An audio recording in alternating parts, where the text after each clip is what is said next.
Welcome to the line change.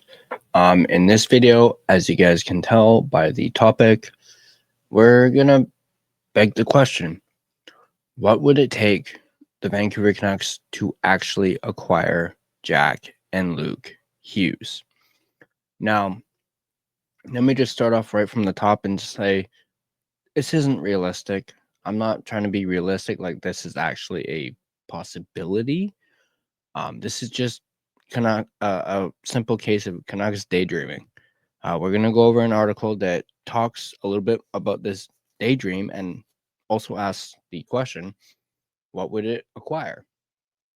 I will tell you what it would acquire the Canucks to attempt to acquire Jack and Luke Hughes. It would cost them a Hughes haul. So let's go ahead and dive right into this. Let me pull up the article. So this article comes to us from our friends at Canucks Army. It's by Lachlan Irvin, and it's titled, what would it take for the Canucks to trade for Jack and Luke Hughes? So let's dive right into it. And then I'll do my sponsor read, and then we'll break down the article and discuss it. If you ask the New Jersey Devils whether or not the Vancouver Canucks broke a rule in Monday's end-of-season press conference, they'd probably say one word: Jacuzzi. I think that's how you pronounce it. Sorry, my French, I believe that is a little rusty. Or in English, Jack Hughes. Canucks president Jim Rutherford made waves when he hinted that Quinn Hughes might see playing with his brothers Jack and Luke as a bigger priority if the Canucks can't construct a winner around him. But then he kept going, suggesting that the Canucks might need to try and bring Jack and Luke to Vancouver before walking it back by adding, "We got to be careful of tampering here. A moment far too late."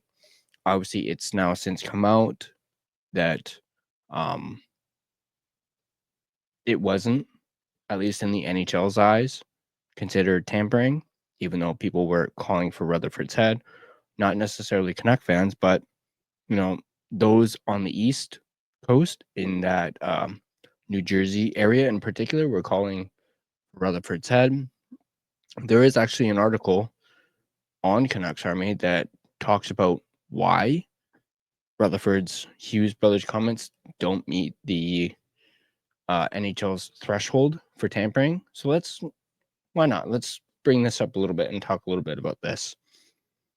I'll leave a link to both of these articles in the description down below.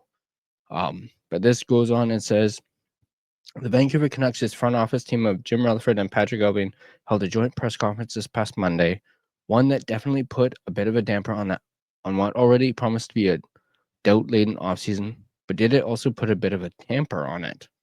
By now, you've certainly heard the accusations. Speaking somewhat of the off-the-cuff about Quinn Hughes' future with the organization, Rutherford remarked that it may not boil down to money with him. He said before he wants to play with his brothers, and that would partly be out of our control, in our control, if we brought his brothers here. Talks about moments later how he caught himself. We've already talked about that. And then it goes on to say, with that, the pitchforks were out. Literally. The New Jersey Devils-centric blog Pucks and Pitchforks already has an article out entitled "Canucks Should Be Forced to Forfeit Draft Picks to Devils After Tampering" comments. They're not the only ones thinking that, but did Rutherford's comments really cross the threshold into punishable tampering? Now, we talked about this in that particular video that I put out, and I was adamant it was not tampering. And this is explaining why I was right. To be clear, tampering is a genuine offense that can be met with severe consequences. Strangely enough, the two most recent prominent examples both involve the Vancouver Canucks. In 2016, the Canucks were fined $50,000 when it was found that GM Jim Benning's comments about a desire to sign pending, but not yet, UFAs Steven Stamkos and Milan Lucic. His comments came in mid-June, about 10 days before free agency. The idea behind the rule is simple enough. At that point, even if a player has already committed to hitting the open market, their current team still holds exclusive negotiating rights. Another team publicly stating its intention to make a contract offer in the near future obviously violates those exclusive negotiation rights. The Canucks experienced the other side of this in June 2009 when Maple Leafs head coach Ron Wilson made comments about how he'd like to sign Henrik and Daniel Sedin if they made UFA status in July of that year.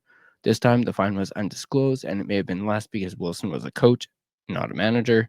In any case, the Sedins re-signed with the Canucks shortly after July 1 hit anyway, and the incident was largely forgotten about. There have been other close calls. The St. Louis Blues reportedly considered filing tampering charges against the Vegas Golden Knights when they signed UFA Alex Pietrangelo in October 2020, as free agency occurred at an unusual time that year. This time, the allegation involved back-channel negotiations rather than public statements, and it ultimately came to nothing, with the charges never being formally filed. There's also ample historical cases, with the most famous being the 94 Scott Stevens case, in which the New Jersey Devils, funny, eh, were slapped with a $1.5 million fine and the forfeiture of a first-round draft pick. But hey, at least they got Scott Stevens out of it. So are Rutherford and the Canucks in danger of incurring a hefty fine here, or even worse, the potential loss of a draft pick? No, we don't think so. While making an exception for the usual possibility that the NHL might deviate from its own precedent in order to specifically punish the Canucks, the threshold established for tampering in the NHL definitely requires the player being tampered with to be signable in the immediate future, but neither Jack nor Luke Hughes are. There it is right there. Neither player are signable in the immediate future. Yes, Luke Hughes is on a expiring contract, but we're going to get into that in just a second here. Especially not Jack, who is signed until 2030 on a bargain deal with a cap hit of just $8 million. The Canucks can want to sign him all they like, but they won't receive the opportunity to do so until next decade, when Rutherford will almost certainly be on a well-earned retirement. Luke, on the other hand, is a pending free agent whose entry-level contract expires July 1, 2025. A restricted free agent, sure, but a free agent all the same. Due to the existence of offer sheets, an RFA can still be tampered with, but not Luke Hughes. Specifically, he's what they call a 10.2C RFA due to not yet having 3 official years of professional experience under his belt, and 10.2C RFAs are not eligible for offer sheets. So there's your answer right there. Jack Hughes signed until 2030. He's not signable in the immediate future. Luke Hughes is a 10.2C RFA. So the only team that can negotiate with Luke is the New Jersey Devils. So there you go. So the only team that Luke can sign with this summer is the New Jersey Devils, unless they trade away his rights. And they're probably not going to do that. And the fact right there should reasonably prevent the Canucks from incurring a tampering penalty. So there's your answer. Was it tampering? No. If we go back to that 2016 Benning incident, we'll recall that Benning also mentioned at the same time as he tampered with Stamkos and Lucic that he had trade discussions with Montreal about PK Subban. Montreal GM Mark Bergevin complained about this, and Benning apologized, but no formal penalty was ever handed out. Why not? Because that's not tampering. No exclusive negotiating rights are being violated there. Same should go with this incident and these comments. The exclusive negotiating rights that the Devils have for Jack and Luke Hughes cannot be violated right now, as one is under contract and the other can only sign with New Jersey. Rutherford's comments may not have been the wisest or most well thought out, but they weren't tampering, at least not the standard that has previously been set by the NHL. So there you guys go. A little bit of a bonus topic for this video. But let's get back to the what this video is all about. But actually, since that ran a little long, I'm going to quickly do my sponsor read, and then we'll dive into the article. So we'll flip things around a little bit.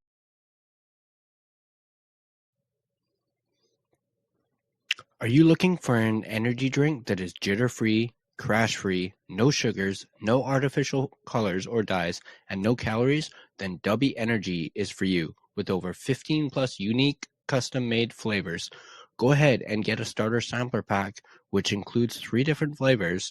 Use code TheLineChange to get 10% off your next purchase. Dubby Energy, your taste buds' favorite energy drink. All right, let's dive right into this.